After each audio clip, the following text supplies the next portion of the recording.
Мұса мен Мөлдір бәрі бітті, эфирге бармаймын. Бүгінгі өте ауыр эфирден кейін Мөлдір мен Мұсаның жүйкесі сыр берді. Стористерінде сабыр деп өздерін жұбатумен әлек. Аяқ асты күтпеген жайт орын алды. Түнде Мөлдір қызымыз Мұсамен ара қатынасы осымен бәрі біткенін әлеуметтік желі арқылы жариялады. Барлықтарыңызға қайырлы түн, қалайсыздар? Ие, айтайын дегенім, бізде таныстық тоқтады. Мен енді эфирге бармаймын.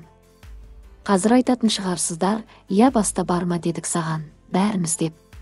Осылай болу керек болып тұрған шығар.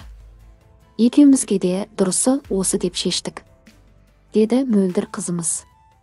Мұса бүгінгі эфирден кейін Қосылайықтың жаңа жылдық арнайы түсіріліміне түнгі дейін қатысты. Мұса студияда түнгі түсірілім барысында өзін сабырға шақырып, Мөлдірмен сөзге келіп қалғанын жеткізді. Сабыр, ал қайырлы кеш баршаңызға.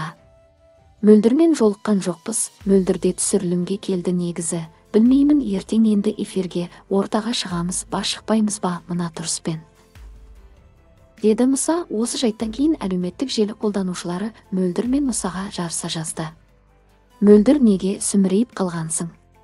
Мұса, ертең күні екі аяғыңды бір етікке салып қояды. Димаш өте ақкөңіл жақсы жігіт. Таңдауың қате сияқты. Мұса өте тәкаппар. Тимур мың есе жақсы еді. Оны алдасаң бәріне көнетін еді. Мөлдір қатын болмайды Мұсаға. Мұса, гүлді неге алдың деп өтірік қызғанады. Мұсаның қатын сияқты сөзі жақпайды.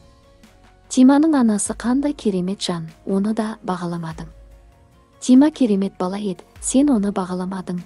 Мұса өте нашар жігіт, деп жарыса жазды желі қолданушылары. Естеріңізге сала кетейік, Мұсаның соңғы кездері жүйкесі сыр берген болатын. Бұл туралы ол Instagram желісіндегі тікелей эфирінде айтты. Бір болайық телебағдарламасына қатысқан кезде де Шах мырзамен қатты сөзге келіп, жобадан кеткен болатын. Әрине, бұл жанжалдың артында Аружан мен Айгерім тұрды. Сондай-ақ Аружан тікелей эфирде Мұсаға қарғыс айтқанын әлі де ешкім ұмытпаған болар.